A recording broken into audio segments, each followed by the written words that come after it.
This is Phantom Electric Ghost, and we're live on the air with Jodi Rose Gonzales. And we're going to talk today about creative freedom, unlocking inspiration through art based mindfulness. And want to welcome you to the Phantom Electric Ghost podcast. How are you doing tonight? Oh, I'm really excited to be here. Thank you so much. And hello to your audience. Good evening. Well, thank you. And before we get to the heart of your story, I always ask a couple questions of every guest, like what motivates you and why do you do what you do? Thank you. Well, it's a great question. I think that creativity is our birthright. And we'll get into that, but I think there's three main points: that creativity is your birthright, that transformation is possible, and that life is art. And then add to that, I believe that we're all on a hero's journey. So I just feel like, having been through, I think, many little miniature heroes' journey, the big one, which is about art-based mindfulness. That's a method that I developed, and that's my offering to the world, because I believe very much in service orientation. And the methods that I have to share are simple and accessible to every type of creative. And so I just believe that it's work that needs to remind people of what creativity means for them in their lives. Yeah, being a creative myself, and this podcast was kind of started to deal with creatives that didn't have a space to talk. And this is what we've been doing over the years. And you're a visual artist, you're an art therapist, author, and a mindfulness coach. Yeah. And I've kind of, since 2016, we've talked to a lot of artists, a lot of creatives. Mm-hmm. And in that space, I've always felt like the art that creatives do is very cathartic. Mm-hmm. Like I've been playing music since I'm 57. I've been playing music since I was like 7. Yeah. And I didn't do it to make money. I just I sit at my piano just because it helps me work through things. And then if it Mm-hmm. happens to make somebody happy, that's cool. But I was gonna write it anyway.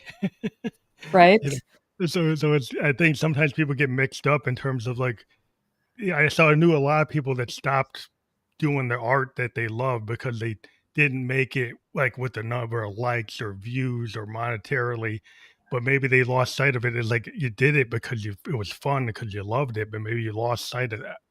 Yeah. I work with so many recovering creatives who have trauma or have creative traumas, or who have talked themselves out of their creativity. And I like to remind people that creativity is our language as children.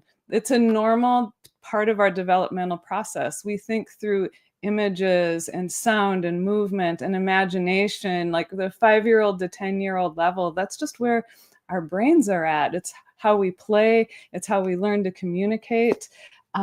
So I find that when people reconnect with that, it is really a powerful and joyful experience for them. And they go, oh yeah, maybe I am a creative after all. And that's just a lot of fun for me to help people be reminded. Yeah, I think a lot of times during the pandemic, people started leaning back into their childhood curiosity and abandon. Yeah. Like I always kind of point out, like I'm a mountain biker and I love bicycles, but like Mm-hmm. when I was a little kid, it's like I didn't care about what anybody thought about when I wanted to learn how to ride a bike, and I fell off of it so many times. I Right. think a lot of people, like if you never rode a bike as a kid and you try to learn Mm-hmm. as an adult, it's very hard to do what you did as a kid. That falling off the bike, you're too concerned about what people think about that, Mm-hmm. instead of just having that kid would just go jump on the skateboard and not think about, oh, I'm gonna probably fall off of it, but like you just keep on doing Right. it. I think it's like you just have to find that kind of fun. That as a kid, that you did things because it was fun. Nobody told you couldn't do it, Mm-hmm. unless your parents told you shouldn't do it. But a Yeah. lot of times you went to experiment and explore. That adult kind of you take too much, left right brain. You take all the fun out of it because you talk yourself out of it. Yeah, well, and there's a lot of reasons why we do that. I know our topic tonight is about creative freedom, and I have a little mini course of the same title. And it's like there are 8 essential keys, and playfulness is one of them. And I mean, I just have all these stories of creatives that, even with a prompt of being playful, people tend to take that too seriously. And I was guiding a retreat earlier this year, And so I gave the prompt for the retreat, and I reminded people to be playful. And it was like everyone just froze. And then they started taking like, well, how do I be playful? And overthinking that. And it's like, and you're laughing, like you can relate to that. We really, as adults, operate up here in our front brain, getting our tasks completed and planning and being strategic and doing all the things and just adulting in general. And sometimes we have to let go and unlearn that and, give ourselves permission to be a little silly and to bring the play back into it. And it is incredibly refreshing when we do. There's one book I was interested in, your that book where you have I think it's like about the doodling. Yeah, yeah. What is it? Doodles code. Yeah, it's called the Doodles Code, and it introduces one technique that I use in all of my master classes and basically all of my online courses as well. And so there's kind of a couple of parts to it. First of all, I talk a little bit about the mechanics underneath the process, but essentially, in art therapy, we recognize that. So I'm part art therapist. So you mentioned that at the beginning, but just in addition to being a visual artist, I'm also an art therapist. And in art therapy, we recognize that images, our creativity comes from a part of our mind that is more intuitive and symbolic. And so if we create doodles, like if we set an intention about a topic we want to explore or a feeling we want to express, we set that intention and then put it aside and then create the first image that comes to mind without editing. And it doesn't matter how raw it is. It could be just a scribble. It could be a stick figure, but it carries a message. It's tied to that intention. And so it comes from the midbrain area, meaning a couple of things, like it hasn't worked its way up to the front part, our adulting brain, meaning like our adulting brain hasn't told us that it's stupid or not, the meaning isn't stupid or significant or the quality of the drawing or whatever. So we sometimes we say that about the solutions that arrive with these doodles. And so then the other thing is that because it's in the midbrain and symbolic, it might carry information that it just hasn't surfaced for us yet. There's like So a lot of like a lot, like people say 95% of your brain is running subconscious in the subconscious. Yep. And what I find with a lot of artists is we can kind of tap into that because Right. we've given ourselves a permission structure where we say it's okay. Right. Exactly. Right? And we honor that context within the image, whether we understand it or not. So in the Doodles Code, I share a specific technique called dialoguing. So in art therapy, we process the images. We talk about what it means and why and what are the known symbolic references, but there can be a lot of more subtle information. And it's usually not stuff that's like so out there that we never thought of it before, but either it's just, it's so quiet, it's like a whisper that we're too busy to hear it, or it's just overly simplistic. So our thinking mind is like, well, we're going to make it way more sophisticated than it needs to be. So it's just a refreshing little practice that's great for a daily art journal practice. It can take as little as 5 minutes. And so in the book, again, I introduced the mechanics of this, a couple of little case studies. You can read the book in like 35 minutes. It goes through the first art prompt, which is themed creative breakthrough. And then it offers 8 days of art prompts just to help people get familiar with the practice, because there's actually 4 steps to this little practice: intention setting, doing the image, doing the dialoguing with the image, and then following through. Because we have to remember that whatever our image tells us is specific actions. It's one thing to say, oh, that's familiar, that's nice. And then we move on with our day, not listening to ourselves. And what I love to remind people is that this isn't your image talking, because I know that sounds kind of out there, but that image is the expression of a wisdom that's inside of you. And so the artwork is simply the bridge towards building your awareness of the knowledge that you already hold. So when you start to really honor what the image shares with you and take action in your life in these simple and subtle ways, things just start to shift.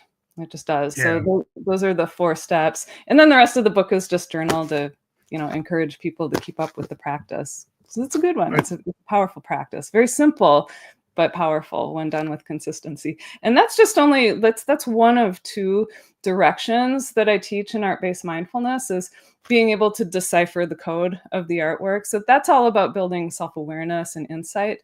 But the other side is all about calling up the body's rest and digest. So calming the body, quieting the mind. We can use materials and techniques to do that. So things that are that involve both sides of the body or that are repetitive things that, I mean, you mentioned music or even like movement, doing nature-based stuff in the woods. There are just so many different types of activities that are creative that just like bring the stress level down. So Yeah. in addition to the self-discovery work, we can manage our nervous systems all in one practice, which is amazing. I just think that's fantastic. We like efficiency here at my studio. I think it's real important for people to realize, like, I think every human being is creative, and Hmm. creatives kind of set a bar where some people think like, well, if I can't draw like, Michelangelo, if I can't be like that, I can't, if I can't be Dylan, or if I can't be Beyonce, if I can't be Taylor Swift, then I can't do it. Hmm. Right. But that to me have always been more of like, yeah, the punk aesthetic was this idea that you didn't have to have a perfect voice, to be in the Hmm. Clash Yeah. or to be in the Ramones. It's like you had to have a feeling. You go Yeah. out, and the punk aesthetic and the grunge aesthetic allowed it, so if you have heart, you could go out and do it, and you didn't have to be perfect. You didn't have to be Jimmy Page, you have to be Hendrix. Yeah. And the idea of music to me, I love the kind of flow state in the Hmm. moment. There's Hmm. no bad note, there's an opportunity, and that's kinda Right. like a Yeah. Yeah. fusion jazz. And Right. jazz musicians are just as are at like a classical level of talent in Right. terms of their mastery of their instrument. And But they what can pick up a note, right, and run. they just run with it, but the idea is like, there's no bad note, there's an opportunity, Right. is that I don't have to be a slave to, like, Bach or Chopin or Beethoven. I don't have to have every note be with what the master wrote. I could actually write something Mhm. in the moment, and that's Yeah. like a paintbrush moment that, like, if I Right. once I put down the canvas, it's on the canvas. If I put that out in Yeah. the world, it's a sound canvas, it's out there, and it might Yeah. change the next time I do it, but that's okay. Right. Right. Right. I notice with I love that you're bringing in the angle of the musician. Um, what I notice with the visual artists that I work with at all levels, whether that's a youth or a professional artist or someone who's just creatively curious, is that how they roll, how we roll, how I roll in creativity is often how I roll in life. And that's another mindfulness aspect. So the self-talk, the comparison piece, the person who thinks that their work is not good enough, do they believe that I am not good enough?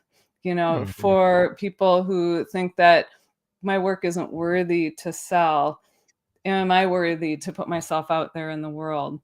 And so these are very powerful parallels. And it's not for everyone, it's not 100% like one ratio Yeah. of that. But I think that the more that I work with people, I observe that. And so when I hear language like that, we start just by noticing like you're being really hard on your artwork. Let's Yeah. talk about how hard you are on yourself. Where does that come from?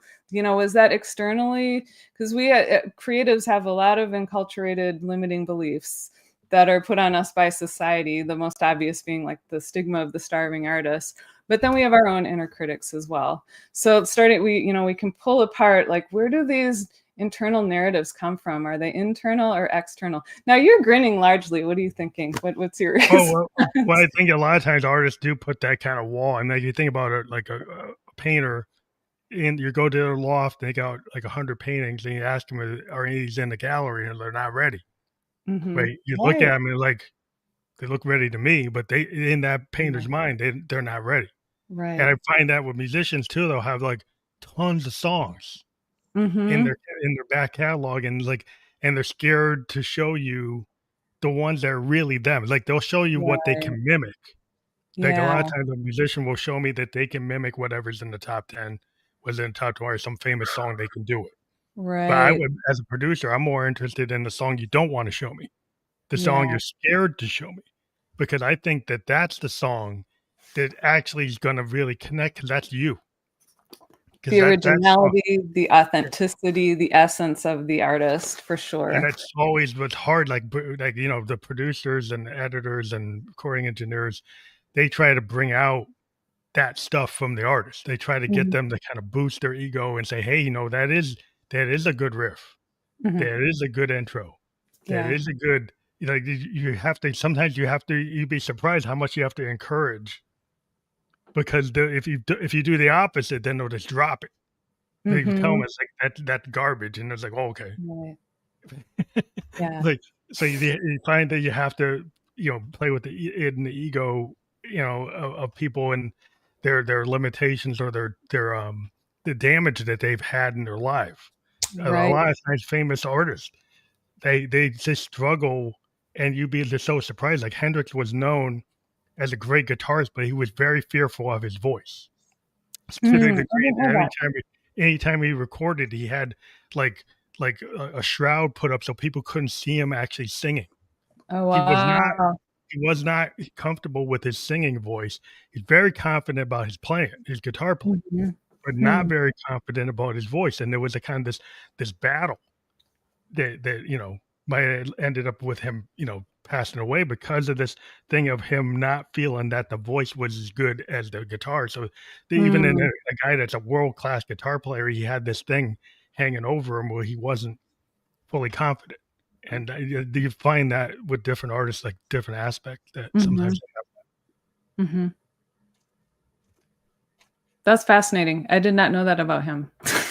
Yeah, well, I'm a big I kind of a history guy on when it comes to musicians. I always try to Okay. find the thing about them that's interesting. But yeah, I just think that kind of shows you, like, wow, that they might have this stage self that looks overly confident and very audacious, but then you find Mhm. out that they're actually not that's not exactly who they are. Right, right. And I suppose we all do that on different levels. We, pull from our strengths and then suffer. I think that's fascinating in recording, to have the cover there, to have that veil, to be able to show up, like, to have that be enough, of a comfort zone. Um, that's a really cool fact. I appreciate learning that. Thank you. A lot of times, people will put up like the mask. You have this Mhm. like ideas of the mask or the stage self. Right, Or, right. Bowie was very famous for having these stage selves. And the Like, the whole alter ego piece as well. yeah, and then being like I heard when he did Ziggy Stardust, he actually stayed in Ziggy Stardust like a method actor. When he came off stage, he wouldn't get out of the Ziggy character. Mhm. During the height of the Ziggy phase, he would stay as Ziggy in his regular life. And Mm. people were like, "What are you doing?" But he was kind of playing it like a method actor. He was like in it. And then when he stopped being Ziggy, then he stopped doing that. He changed to a different persona. He didn't always like carry it all the way through. But in some cases, like that's some artists do that. That's how So they find their path. so fun fact, I did that, when I started graduate school for art therapy. So I'd been a jewelry designer for years, and I'd had incredible fear of putting myself out there in the world. I was in a couple of really, uh, well-known, galleries regionally, and very successful with that. I had received, numerous grant awards, different awards and, accolades, and on the outside, I looked like a successful artist, but on the inside, I was a mess. And so it's like my inner world and outer world were not in alignment. And at Mhm. a certain point, I just kind of put everything aside, decided to go to grad school for art therapy, and at that time developed an alter ego named Cowgirl Rose. And I had moved to finish my thesis. I had moved to the outside of the Nashville area, between Nashville and Memphis, to stay with a friend and to just finish up school. And so I had like this whole narrative around Cowgirl Rose, and I designed belt buckles, and I did commission work for musicians out of Nashville. And like, long story short, like, it was not authentic. I was now making work that I thought would sell. It wasn't like really my work. It was like my success as a visual artist just started to go it's just started to tank. But alongside that, it was like the economy in 2006, the recession. There wasn't money in silver jewelry anymore, so all this stuff was happening, and it was certainly shifting for me as well, as my own persona, my own identity was shifting as I was starting to move into my hero's journey and the healing journey to begin with. So things were just not really going well. I was not feeling so great in Middle Tennessee. I had this incredible character named Cowgirl Rose. That was my jewelry label. And I loved her. And she had so much joy. She was like this Old West character. She had a silver horse named Cloudburst. And so one day, in a particularly just stressful, terrible time, I decided to go horseback riding at the local state park. And I'm riding on this like horse, this like plodding trail horse. And I had this thought, like, why am I not living my life like this alter ego character? Where did I lose my free spirit? Like, why, so I decided to just like really step into that persona. And that started, so like after that trail ride, I wandered into the woods, and I had in my backpack, for reasons unknown, except for this was apparently part of my journey, a catalog for Kripalu, which Kripalu is the North America's largest yoga retreat center. And I'd wanted to go there forever. It's in Massachusetts, but I always felt like I wasn't quite spiritual enough, or not yoga-y enough, or not fit enough. Like, again, the whole not enough thing. But I decided, having embraced, like, I am now going to be the Cowgirl Rose persona.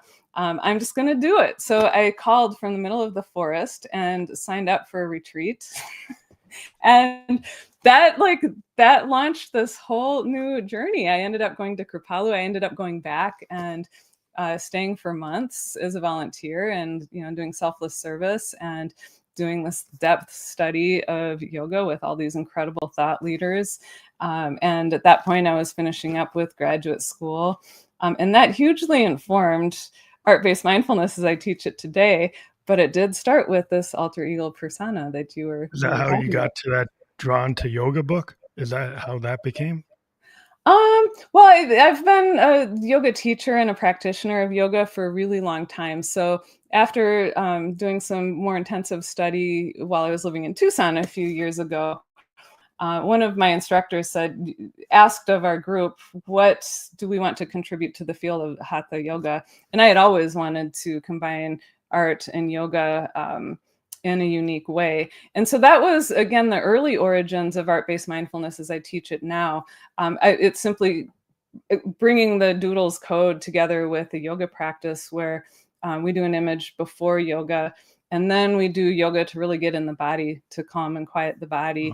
And then we do an image after that. And it's fascinating. Like, I taught this all over at the VA hospital, at the yoga festival, in residential treatment, like in all these places outside of the traditional yoga studio, and everywhere. The second image shifts, and it's so powerful. Like, it's more positive. And it's so powerful that we see, even after doing like a 10-minute gentle chair yoga, how much your demeanor, your outlook can shift. I remember teaching to a group of individuals who had HIV, AIDS, and cancer, and like their world felt very out of control, like they had very little power of choice. But when they saw through their artwork that the shifts, with the intention of just doing 10 minutes of something physical, of just doing some breathing, the shifts in mindset and how positive an outlook they could become, like it just blew their minds, and it felt like they did have a choice. So that's really where that book came from. As I furthered my study of yoga, I really started to get into yoga philosophy's idea of the mind body being connected. So in Western science, they're separate. Like, you don't go, when you go to the doctor's office, there's the map of the skeleton and the, whatever else. When you go to the therapist's office, there might be a little chart with mood pictures, but there's not a picture that brings it together. No synergy of it together. Yeah. And yoga has a beautiful model called the koshas. So I layered that with Western science, trauma-informed neuroscience. They actually, there are some models that layer together really beautifully. And essentially, art-based mindfulness is intention, like using creative processes, as I mentioned before, to call up the body's rest and digest, to feel calmer, and then So that's, we call that like a bottom up, like low back brain, bottom up way of working with art, or top down, which is the insight self-awareness stuff. So yeah, the book Drawn to Yoga is wonderful to use alongside any type of yoga practice. And so it's more of an embodied practice. So you don't need to be like a yoga master. You can do like a 10-minute chair yoga and get the benefit of that practice. So it brings the yoga doodles up just a notch, because you're combining the embodied practice instead of just like brain dumping, your doodle, whatever mood you're in. I call them mood doodles now, actually. In the book, they're called wonder doodles. And I'm like, oh, that's kind of cheesy. So now it's just mood doodles, because that's a little more straightforward as to what it is. Well, I think it's interesting about the Eastern philosophy, because I actually lived in Japan for 2 years, Oh, from wow. 2004 to 2006. And what I found was I love the synergy of what was going on in Tokyo. I could see people during the day doing Tai Chi, meditation in these little kind of Yeah. nature pastoral areas, like these little parks in the middle of Right. Tokyo. And then at the same time, I'm working with the salaryman and this really advanced technology. But Uh-huh. then there's like, there's this Shintoism around Mm-hmm. Tokyo. You can find like Shinto kind of relics of that kind of Right. ancient world in the middle of the modern world. And Yeah. then there's like appreciating of art and going to Bukuki, the theater, just seeing a lot of different things. And my daughter was like taught like the Shintoism and a lot of the Japanese drum style taiko. Mm-hmm. And Cool. even to this day, as an artist, she's an artist, and all of her work is like informed from like a Shintoism. It's kind of like Eastern Japanese Mm-hmm. structure to her work, which was like, because that's where she learned her first schooling in like preschool and kindergarten in Japan, Wow, compared that's to like the fantastic. Western dynamic. And it was able to see that difference with my daughter versus like, my education was all like, Western. Mm-hmm. Uh, and it's like from the start, she has this Eastern. So she came out with a different mindset. Mm-hmm. Oh, I'm sure. And then there's like this entire like nature-based perspective that Yeah, uses that as well. Yes. Yeah. I So think I it's know really interesting that with you're with the fusion you have with what you're talking about. mm-hmm. Yeah. So I noticed from listening to your previous episodes that you're fairly nature-based, and so you do just as I do, this balance of like you've got the right brain, left brain thing going on with the IT tech and music, and yeah, I have like my business and all the strategy. I love that balanced with the creative side, but then underneath that, there's this connection with nature. How do you think is that like something that helps inform the balance between the two, or how Yeah, would well, you the see that? nature for me, it was always like it's because I'm so into tech. Tech is Mhm. my day job, Right. and the problem with tech is sometimes you'll be so you'll sit there 12 hours at the thing just in a code based highly technical world, Right. right? Just locked into that.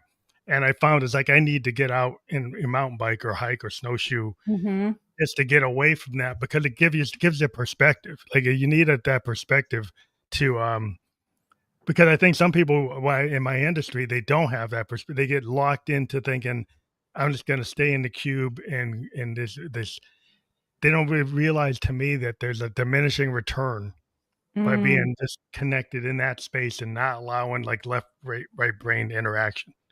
That yeah. you do need to get out in the woods. You need to get out and think about what you eat. I'm a cancer Yeah. survivor, and I Oh, had to yeah. start thinking about at 27, and then Oh, my my. daughter is big time. I'm 57 now. I survived it, but Uh-huh. the idea is like we've always gone into more organic. We do our own growing, our own Mhm. vegetables that are our own horticulture that we do, Oh, cool. and just understanding the connection between the body, what you eat, being out in the wilderness or just out in nature.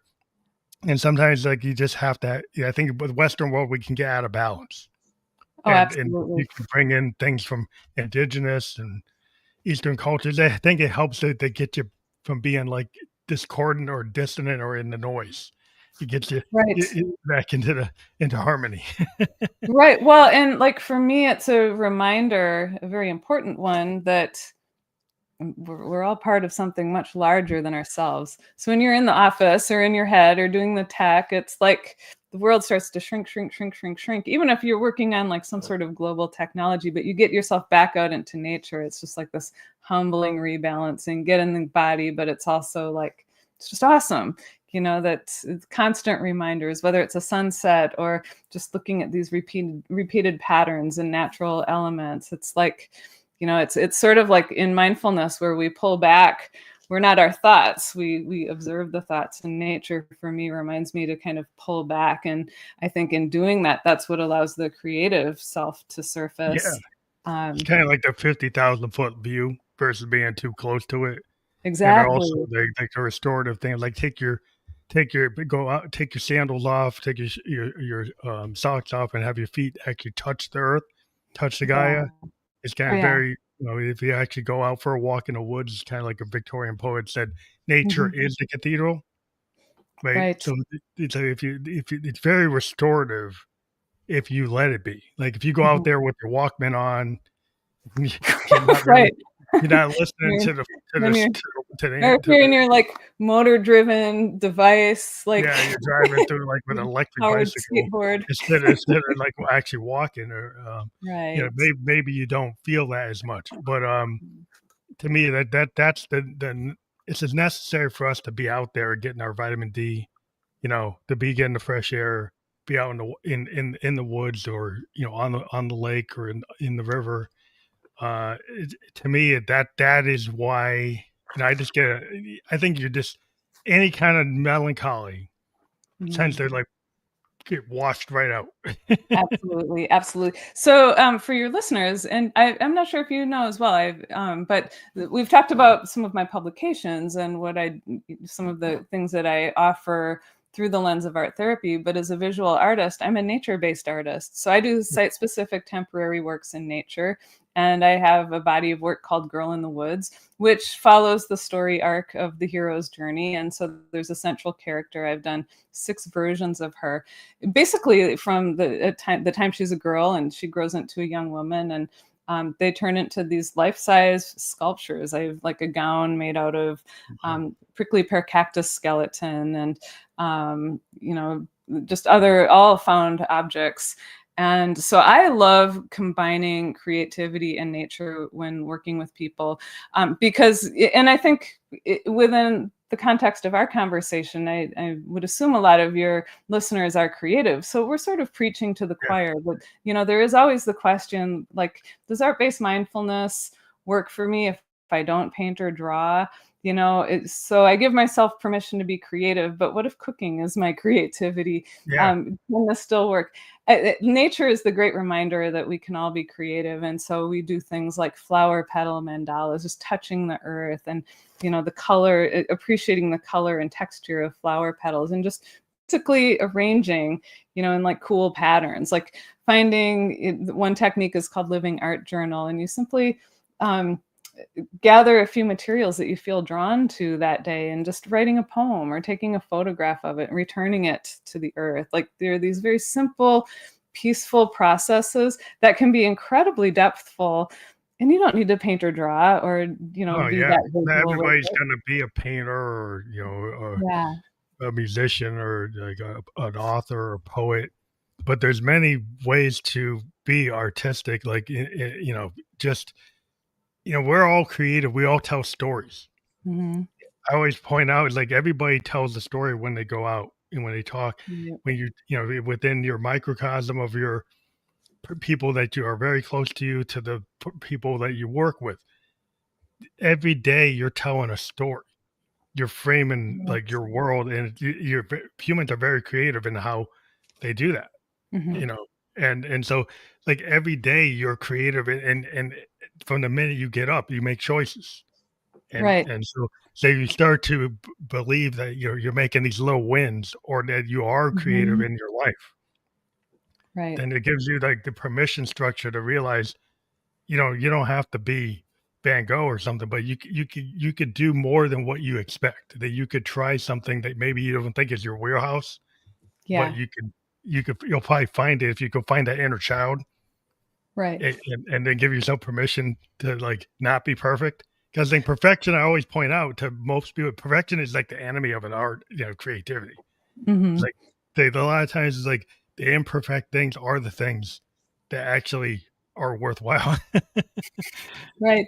And the whole happy accident thing is a whole other Yeah, conversation. that's my big wheelhouse is a happy accident. Yeah, yeah. Um, I love to ask people, like, if your life were a work of art, would you be happy? Like, would you like the image that you see? Would it strike a harmonious chord, or is it out of tune? And are you okay with that? And to remind people that you're the creator of your own life. And, to become more intentional means that you're defining for yourself what goes into that picture or into that song, and not letting someone else to the same extent write that for you. You don't have to dance someone else's choreography. To some extent, we do those things, but when people pause and think of their lives as a masterpiece, a lot of people are going through the motions, not remembering that they get to call some of the shots. Yeah, And that's your like you own your destiny. Like you can't own what happened yesterday. right, Can't open, but you can own what goes on. And right. so from that, being a cancer survivor, I kind of took that to heart. Mm, That there's this kind of pivotal moment that happens when you have these crucible moments. I've met a lot of people on the show, on the podcast. You do a podcast too. We'll talk about that. yeah, yeah. But the idea is like when you get the crucible moment and then you realize that I actually, won. I won Mhm. against cancer. So then why am I scared of this? That's why I went to Japan. Right. It's like, I wouldn't have gone to Japan pre-cancer. Post-cancer, I said, why not? Yeah. Wow. Post-cancer, like I decided to front a band and actually go to New York and play in front of people. And Mhm. before cancer, I wouldn't have thought to do that. I would have been scared to do that. But Yeah. there's a point where like you give yourself that permission to Mhm. go and maybe you fail forward. You Right. learn from your mistakes. You learn from different things. You do a podcast, right? Your first two episodes are probably not where you are after 10 or 50 or 100, but you got to start somewhere. Right. Right. Permission is such that's really, I don't know what the word is, beautiful, powerful, humbling. That cancer taught you those lessons, and it was how powerful for you to give yourself permission to do these things that hold you back. And it makes me think of courage, and like, what is the definition of courage, and where did courage layer into this? For you, there was a confidence that you fought this battle, so these other things are probably easy because it's just like a mental vulnerability. Yeah. Um, and like, I tend to think of courage not so much as a fight or a muscle to build up, but by, again, from the mindfulness perspective, learning what beliefs. I think of courage as like a hot air balloon. Like, if you're called to be a musician in a band, like, but you have these beliefs that maybe hold you back from putting yourself in front of the audience. Um, I think of courage as a hot air balloon that's tethered to your true self essence, and it just wants to rise. Like, you're just meant to Yeah. do these things. Right. But Right. it's our narratives, it's our limiting beliefs, it's our fears that are like tethers that hold it to the ground. So you can use your creativity and mindfulness to identify these things, and it's like snip, snip, it cuts these tethers, and courage then just happens, and you move forward and do these things. And so, for what that's worth, I just wanted to share that sounds like what happened for you, that the challenges you overcame in surviving cancer gave you the tools, resources, and insight to cut those tethers so that your balloon could rise in all these other areas of your life. And that's incredible. Yeah. I think sometimes you have to lean into the thing that you're scared of, right? I think Yeah, yeah. fear and safety and shame are a lot of things. And I ran into people in cancer, when I was in my cancer treatment, there were other cancer patients and they were feeling like shame because Mm, they were feeling fear. They scared. And what I found is like in the strength of like, I don't want to be in that place. I saw people mhm, around me. I was like being so fearful of it. I'm like, you know what? I'm going to look at it as an opportunity that this is like mhm. teaching me something. And, Yeah. like, I feel like it could take me or I'm gonna beat it. I'm gonna kick it. If I Mhm. kick it, then I'm gonna do this. I'm gonna go and I started to make plans. And I said, like, if I kick this, I'm gonna go do that and I'm gonna actually honor that and I'm gonna do it. And so that yeah, you start making a contract with yourself Yeah. to like Well, do stuff. like in the story arc of the hero's journey, there's this call, and then so I don't know if the call was something prior or if it was the cancer. Cancer is sort of the enemy, but it's like you answered that call by going deeper, like by facing these fears and things that held a lot of other people back. And then so then you had these incredible things that happened as a result to answering that call. Um, and then at what point did you start the podcast? Well, I started the podcast like in 2016.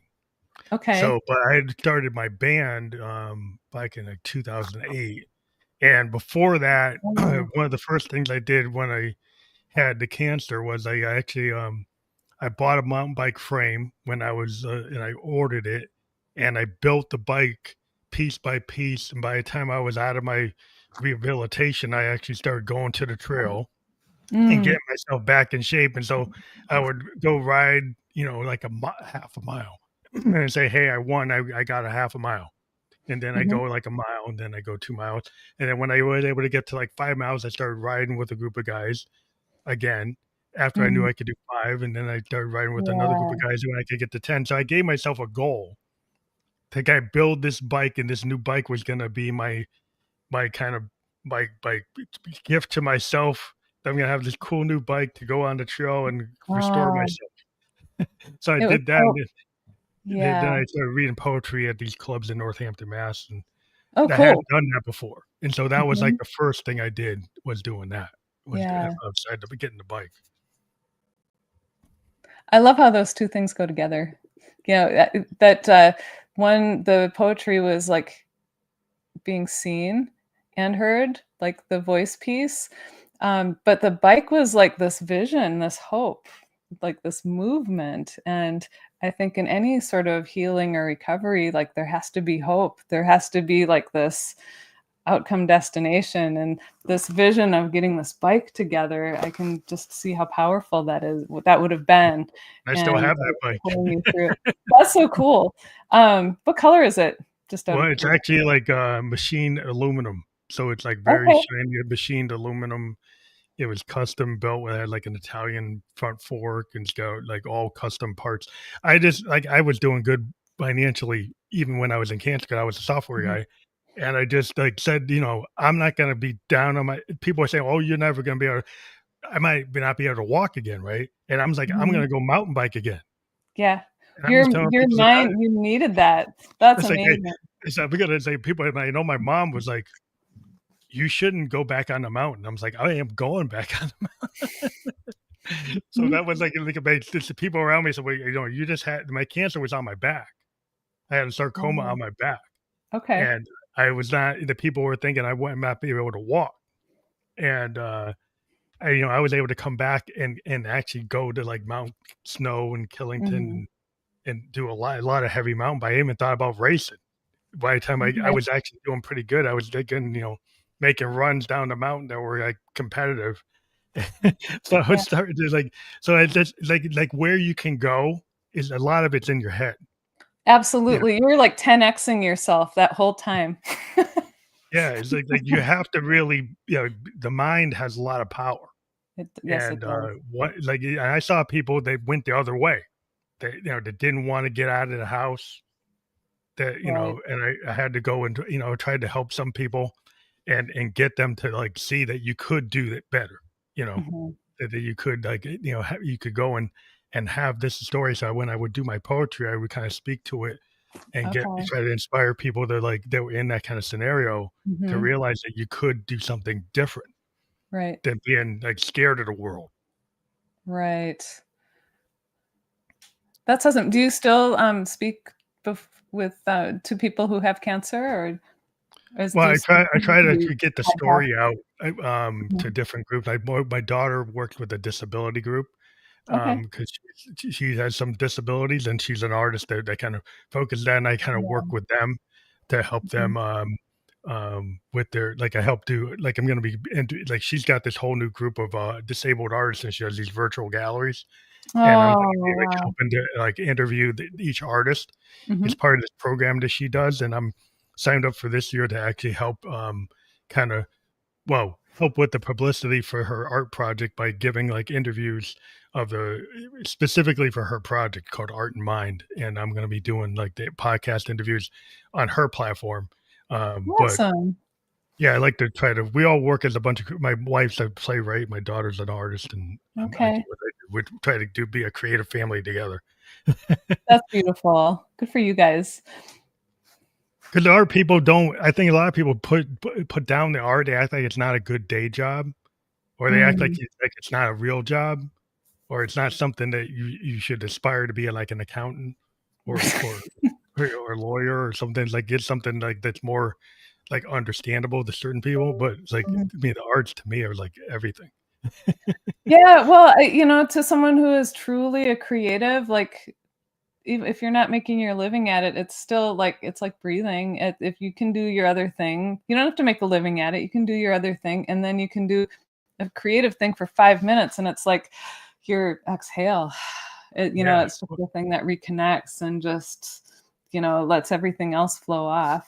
So I hope that people listening can give themselves permission even to do something small, even just a I few just minutes. think it helps with like struggles. Like if you have personal struggles, if you look at art therapy and Mhm. different whatever you can find out how to do it, like from the doodles to like Mhm. yoga, Right. and the different ways that you described what you do. Now, Yeah. you also have a podcast, the I Rose podcast. So what do you do on your podcast? So I talk about all things creativity and all things related to creativity and empowerment. So Mm, I just started the podcast in January. So I have a number of episodes that are really focused on different types of creative blocks and how to move through those.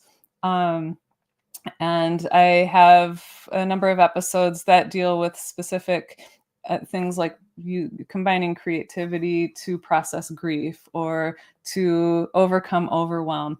And so I do a combination of sharing a little bit about my own studio practice, my own blocks, my own. So there's a lot of transparency and personal story. I also share case studies so people can really get a sense of all of the different ways that you can do incredibly unique projects that, depending on what you're working on and what your affinity is, creatively speaking. And then each episode ends with an art prompt related to the topic of that day with some journal prompts. So there's just a lot of information, practical strategies, um, insight building stories to bring this. Otherwise, it sounds like really conceptual stuff if you haven't gone through the yeah. process of this before. So that brings it to life and makes it a little more comfortable, I hope, for people to put their toe in the water and try some techniques for themselves. So again, it's entry level for any type of creative of any level of ability. And people can, with the art prompts, they can just be journal prompts as well for reflection. So it comes out every week and it's available on Spotify and on Apple Podcasts and on my website, which is jodirosestudio.com. Yep. And so we have that website there. I just had a Yeah. question for you. Like when you got into the podcast form, what do you like about the space of podcasting or the actual form of it? You know, what was appealing to you about the Well, podcasting I space? really love creating the content. I love writing the episodes. I love for myself that I think that the episodes are building to some larger thing. But I really enjoy storytelling. And people for the longest time, art therapy is getting better, well known now, but people would be like, oh, art therapy? You're an art therapist? Like, what is that? And so you can explain to people, well, you process your emotions or you do all these different things using Hmm. creative practices. And then people, you get sort of this blank stare. And Yeah. so people don't like, unless they've experienced it, they don't realize the depth, insight, or the energetic or emotional release that can come from the simplest of prompts. So I love podcasting as a form of storytelling so that people can understand that process and relate it to their own lives and maybe give themselves permission to try it. And I think podcasting is unique. So I only do audio, or yeah, I Audio. only do audio. I don't do video. So I think it's really interesting to talk about what people created, to describe it, or to Yeah. talk about what In I did. audio And form. then people can't compare their work to this person. Because if I did video, people might say, "Oh wow, that's a really neat idea, but I could never do that collage Yeah. thing that Yeah. way." But they can imagine it and not see it. So for me, that's really fun. And I just love the feedback that I get. I find that when people get into the episodes and then they listen to a couple and they really love to listen to every episode, it's like their weekly thing to get the art prompt of that week. And so just getting the positive feedback just means the world to me. So That's interesting you mentioned about audio, because when I first started podcasting in 2016, it was all audio. It wasn't right. until like 2020 where the video became Yeah. like something that we could do. And most of my shows, the majority of the distribution is still audio only. Hmm. It's like four, every episode is like four spaces. Every episode's like video, like on Yeah. YouTube and Yeah. Facebook and Indeed and LinkedIn. But like in most of the spaces like Apple Podcast and iHeartRadio, Amazon, they're all audio. So Right. it's kind of like the radio. I mean, I grew up, my parents grew up more listening to radio broadcast. Hmm. I was very much when I was in the 70s, we did listen to like they still had some radio programs on, and my parents liked those, and we used to Hmm. listen to Hmm. them. And I think there's something about the audio experience, and being a musician, we get it. Like the audio experience is in itself creates like sound painting or sound visuals that you get from audio only that you kind of own. It's like when you read a book. A reader reads the book, they get this picture and they're very cinematic picture Exactly. from the book. Yeah. Same kind of thing happens when you listen to something that's audio only, then you get to interpret it, you know. Absolutely, and I just find that writing the episodes is really fun. So I haven't built up to interviewing anyone yet. It's all original, like, content and me. Yep. It's just me. So one day we'll get to doing interviews and case studies that way. But in the audio only, like, I find that I will listen to recordings before I do, like, my final recording while I'm driving, while I'm walking around the treadmill, Mhm. because it's like if there's a spot that's flat or boring, if it's boring to me, it's going to be boring to everyone else. And so it's like a way to up level it. Where I think with video, it's easy because you're like, oh, look at his glasses. Like, what's going on in his room? Like, it's easy to be distracted, Yeah, yeah, and yet yeah. the whole thing can be like this monotone sort of presentation. And so I think that audio really is more challenging to put together something really unique and special. And I'm saying that like at some point I might get to video as well, but one step at a time. We start somewhere and go from there. So yeah. Well, it's cool to be in different spaces, you know. You do I've talked to filmmakers and painters and people who do visual arts, and it's always interesting to like how people kind of frame what they're doing and like Mhm. what they're are they actually mapping it out ahead of time or kind of Mhm. flow state doing it, and sometimes it's like Right. a mixture of all of it.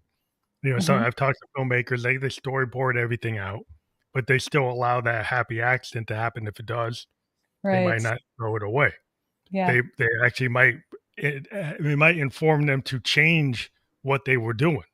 And Mhm. I've always been very interested in people like you have a plan, you go with the plan, and then suddenly the impromptu thing is better than the plan. Are you willing to change your Right. plan? Right. Right. So that's always like sometimes you have that overhead, like even in IT, sometimes like in software design, we might have a project plan, but then we get a happy accident.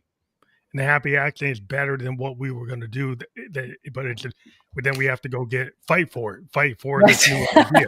There's We this have to whole go other in. we have to be like advocates for this new idea, and Mhm. we have to like argue it. But it's like, Yeah. yeah, sometimes you get passionate enough about it that it's like, yeah, this is like not on the plan, but it should be on the plan. Right, well, and isn't it I'm always interested, like, when and why happy accidents let themselves be known at the time that they do. Like, I think a lot of times it's just like these ideas, they're ready to come into the world, and it doesn't like if you haven't it hasn't come out yet or you haven't picked up on its clues, it's just gonna there it Yeah, just is. And then it's like yeah, you're just forced in this case to advocate for it because it's like it must be. It must be. But that even if that's not what the team strategized 6 months ago and yeah, but so, you fight for it because then you get passionate about it. Because sometimes that's that yeah. thing is just like that napkin thing, Yeah. you know, Oh, yeah, the when you're napkin sitting in a thing. restaurant and it's like, "Oh, this is the idea," and there's, tons of ideas that come from people, like, doing, like, you said, like, the doodling. Like, Mhm. a lot of ideas come from people doing, like, voice memos, doodles, waking up in the middle of the night, jumping on the piano, hitting the Right. record. And sometimes it just comes and it's, like, all the way there. I mean, the weird about the Mhm. creative process, sometimes I agonize and write every note in the Mhm. tablature, write it down, and then sometimes it's, like, something just comes and it's way better than that, or Right. sometimes it's not, but sometimes, like, the thing that comes off the cuff, like, comes out of a dream, like, the whole thing just comes to Mhm. you and it's like, "Wow." That's like Yeah. it's like somebody just downloaded that. I just Right. downloaded something from the universe, and it's like Yeah. it's hard to just think it's like you could try to act like you really heavily composed it, but it's like, no, it just Yeah. kinda came to me. Yeah, it's interesting, like, when I write my episodes, like, that's probably the most structured creative thing that I do, like, writing. Um, but, like, I think everywhere else in my creative process, I really think of myself more as a conduit, and I do everything I can to stay out of the way of myself and to Yeah, shut my head down and like put the ego aside. And some of the art therapy techniques, like in Doodles Code, I teach the dialoguing technique in my studio practice with like my formal artworks. I dialogue with my artworks and I go where it wants me to go. So I just wrote an episode today about the last large sculpture that I did. I had imagined it being like this sculptural ball gown, and that is not where the piece wanted to go. But if I had forced it, like, no, I yeah, want of this course, to yeah. be this, like, oh my gosh, it would just be terrible. So I've just learned to like just let it go where it needs to and let it tell the story that it needs to.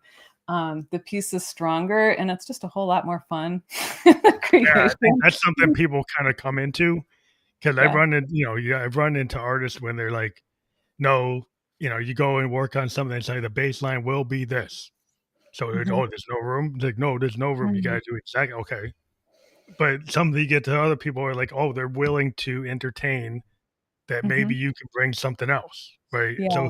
some people are very wedded to their original idea, and other Right. people are more collaborative Right. or were willing to let that download happen. Right. Then And then it some still have structure. You can Yeah. still have structure, and so I find depending on what I'm working on, that formula of structure and flow changes. Yeah, it's kinda whatever's, I would say whatever serves the piece. Some pieces r I like there's that. it's like some pieces are there's a famous story, like, Bruce Springsteen wrote, like, Born to Run, took him 6 months, Mhm. and the band was felt tortured because they had to keep on doing the song for 6 months straight. Uh-huh. Kept on changing it, kept on changing it, kept on changing it. Now, he did Nebraska, he did that, like, on a 4-track Tascam in a hotel. Mhm. Hardly any Mhm. overdubs, like, first, second take. So Right. some projects come to you like that, like, they Yeah. didn't even professionally just left it on a portable recorder and sent it out to the world like that, didn't really get it Yeah. polished because he felt like, "Well, that is what I want, but Mhm. this song deserves 6 months of torture." Right. This one was more stream of consciousness. Well, it kinda Mhm. depends on what the project deserved, in your mind. You're like, "This project, it should be like this, Yeah. this should be like that." Absolutely. So there's no general people always wanna know what's the rule. Well, sometimes the Right. rule changes. Right, exactly. It's just like anything in life or like I keep going back to mindful like as soon as you think you understand the rules and the rules change. We said that about our technology when we were logging onto this about like the settings. It's like, oh, as soon as you think you know it, then you don't. It Yeah. shifts.